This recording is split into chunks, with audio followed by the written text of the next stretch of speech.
Aujourd'hui, je vais vous présenter la correction d'un exercice qui appartient au chapitre oxydoréduction.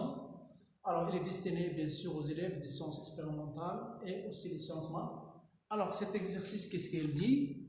Alors, l'exercice, il a dit qu'on va introduire une poudre, une masse M1 qui est égale à 0,270 grammes d'aluminium, une poudre d'aluminium. On va l'introduire dans un volume V2 égal à 24 ml, dans un volume V2 égal à 24 ml d'acide chlorhydrique, H+, d'une solution d'acide chlorhydrique, H plus aqueux plus Cl moins aqueux, de concentration C2 qui est égale à 1 mol par litre. Alors lorsqu'on ajoute cette masse à, bien sûr, cette masse d'aluminium à l'acide chlorhydrique, alors qu'est-ce qui se passe?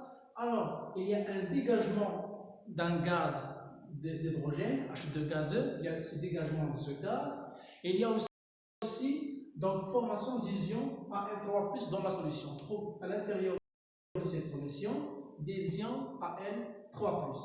Alors, les données de l'exercice sont suivantes. Alors, ils nous ont donné les couples OX-RED durant cette transformation. Alors, le couple OX-RED Al3+ Al et H+, H2. Alors, nous avons aussi la constante des gaz parfaits. La constante des gaz parfaits est égale à 8,314 pascal mètre cube Kelvin moins 1 mol moins 1, c'est l'unité internationale de la constante des gaz parfaits. Et aussi l'information que 1 bar, la pression de 1 bar qui est égale à 10 puissance 5 pascal, et la masse de l'aluminium qui est égale à 25 grammes par mol. 27 grammes par mol. Bien. Alors, la première question de cet exercice, c'est la suivante, c'est d'écrire l'équation de la réaction d'oxydoréduction qui traduit la transformation observée. Bien. Alors, d'après les couples oxydés, donc nous avons Al3+ Al. Alors, la demi-équation nous donne que Al se transforme en Al3+ plus 3 électrons. Et pour le deuxième couple, H+, H2, nous avons H+, qui va nous donner H2. On va donc on va pour l'hydrogène, donc nous avons 2 hydrogènes ici, donc on va multiplier par 2 de H+. Alors pour contaminer les charges, plus, on va ajouter 2 électrons. Alors plus 2, donc plus 2 électrons. Alors ça, ce sont les demi-équations de la réaction qui se définit. Alors la réaction globale s'effectue bien sûr, entre l'aluminium et l'ion H+, parce que c'est eux qui se trouvent au début de l'expérience. Alors au début de l'expérience, nous avons H+, l'ion H+, et l'aluminium qu'on a ajouté à la solution d'acide chlorhydrique. Par conséquent, donc on va rajouter à l'aluminium H+, mais avant de faire la somme entre l'aluminium et H+, il faut équilibrer les charges ou bien les électrons. Alors pour équilibrer les électrons, alors nous avons ici 2 électrons dans cette demi-équation et ici 3 électrons dans l'autre équation. Alors qu'est-ce qu'on fait? Donc il faut trouver le multiple commun entre 3 et 2, c'est qu'on va multiplier cette équation, cette demi-équation par 2 et l'autre équation on va la multiplier par 3. Alors 3 fois 2 ça vous donne 6. Alors 3 fois 2 ça vous donne 6 et 2 fois 3 ça vous donne 6. Maintenant on a équilibré toutes les équations. Donc on a équilibré les éléments. Alors aluminium. Vous avez ici 3 charges plus 3. Donc pour équilibrer les charges, ici nous avons 0 pour la charge de l'aluminium. Donc il doit ajouter 3 électrons. Donc moins 3 plus 3 ça vous donne 0. Ici nous avons donc l'hydrogène et ici nous avons 2 hydrogènes. Pour équilibrer l'hydrogène, on va multiplier par 2, donc 2 fois l'hydrogène. Et pour équilibrer les charges, nous avons plus 2 et ici nous avons 0 de charge. Donc on doit ajouter moins 2 électrons. Donc moins 2 plus 2, ça vous donne 0. Maintenant, les deux équations sont équilibrées de point de vue élément chimique et de point de vue charge. Et pour les rajouter, pour construire l'équation totale de la réaction, il faut aussi équilibrer les électrons des 2 équations. Donc nous avons ici 3 électrons, ici 2, il faut trouver le multiple commun. Donc on va multiplier ici par 2 et ici on va multiplier par 3. Donc ça me donne 6 électrons.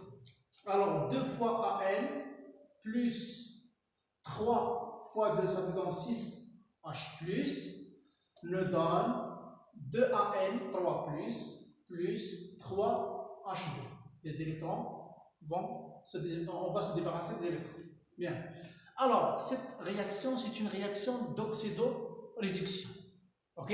Alors, donc vous comprenez maintenant pourquoi on a commencé d'aluminium de cette partie et l'H+ de cette partie. Tout simplement parce que dans l'expérience, dans notre exercice, c'est qu'il y a l'existence d'acide chlorhydrique H++ plus Cl-. Donc nous avons l'ion H+, qui va réagir avec l'aluminium. Donc l'aluminium ne va pas réagir avec Cl-, donc c'est un ion spectateur, il ne va pas participer à la réaction. Donc ce qui va participer dans cette réaction, c'est l'aluminium avec H+. C'est plus que c'est une réaction d'oxydoréduction, c'est pour cela qu'on a fait donc, les couples OX-RED, donc les demi-équations de OX-RED qui vont nous donner l'équation totale de la réaction d'oxydoréduction. Alors ça c'est pour la première question, c'est de trouver l'équation de la réaction d'oxydoréduction. Alors dans la deuxième question, ils nous demandé quelle espèce chimique joue le rôle de l'oxydant et celui qui joue le rôle de réducteur. Alors pour l'élément chimique qui joue le rôle d'oxydant ici, alors l'oxydant, on sait très bien que, alors par définition l'oxydant, c'est toute espèce chimique capable de capter un électron au plus au cours d'une transformation chimique. C'est ça la définition d'un oxydant. Donc un oxydant, c'est toute espèce chimique qui ont bien sûr aux molécules capables de capter ou bien de gagner un électron au plus au cours d'une transformation chimique. Alors ici, celui qui gagne les électrons, c'est celui qui gagne les électrons ici, c'est H+. Ok? Donc c'est H+, c'est celui qui gagne les électrons. Donc l'élément que nous avons dans notre solution, bien dans notre expérience, c'est H+. Donc c'est celui qui va gagner les électrons. Puisqu'il gagne les électrons, donc H+, c'est un oxydant. Ox. Ok? Donc H+, c'est un oxydant. Donc H+, joue le rôle d'oxydant parce qu'il gagne les électrons. C'est celui dont on trouve les électrons proches de lui. Ok? H+, donc c'est l'oxydant.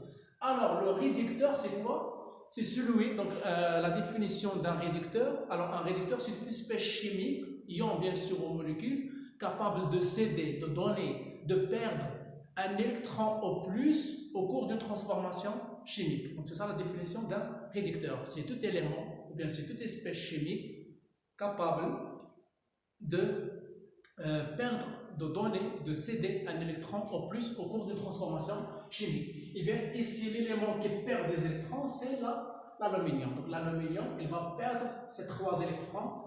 Par conséquent, l'aluminium joue le rôle de réducteur. Donc celui-là, c'est le réducteur. Ok? Alors on sait très bien qu'une une réaction d'oxydoréduction se fait entre, bien sûr, ça c'est ce qu'on appelle une réaction d'oxydoréduction. Donc une réaction d'oxydoréduction se fait entre un oxydant d'un couple avec un réducteur d'un autre couple. Donc notre réaction d'oxydoréduction se fait entre le réducteur aluminium du couple Al3 plus Al avec l'oxydant H+ du couple H+ à H2.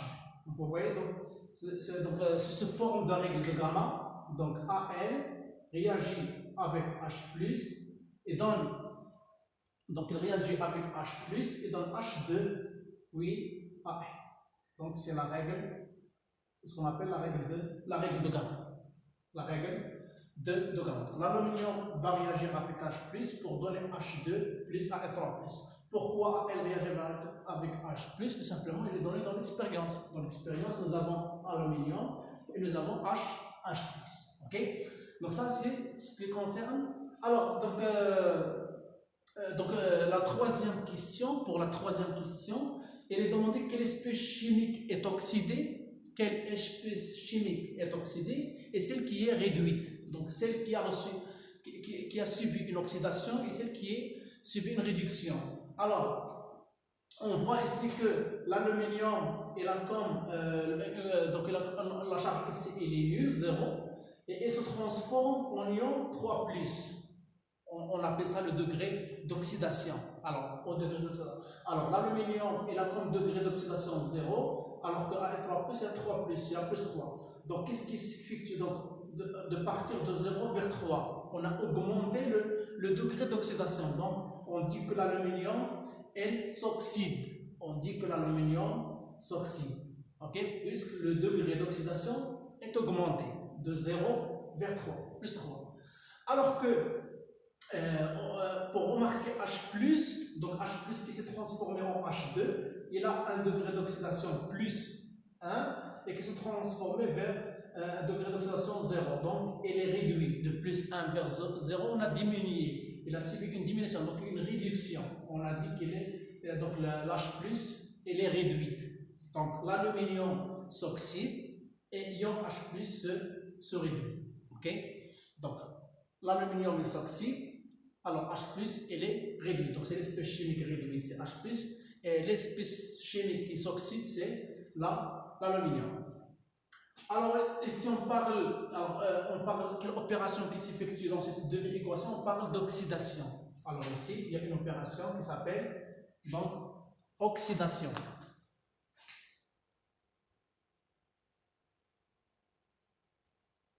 Oxydation. Alors, c'est quoi la définition d'une oxydation? L'oxydation, c'est l'opération qui permet de perdre les électrons. Donc, c'est perte d'électrons, c'est une oxydation. Donc, on voit que l'aluminium, elle perd les 3 électrons. Ok? C'est une oxydation. Alors, H+, il gagne les électrons. On appelle ça une réduction. Réduction. Alors, la réduction, c'est l'opération de gagner les électrons. Alors, qu'est-ce qui se passe au niveau de l'expérience? C'est que les atomes d'aluminium vont perdre les électrons en se transformant en ion Al3+. Les électrons perdus vont être captés par les ions H+, pour donner des gaz H2. Comme ça qu'on peut expliquer ce qui se passe à l'intérieur de cette expérience. Donc ça c'est pour les questions 1, 2 et 3. Donc ce sont des notions du cours que vous avez bien sûr compris et saisi. Alors la quatrième question. Alors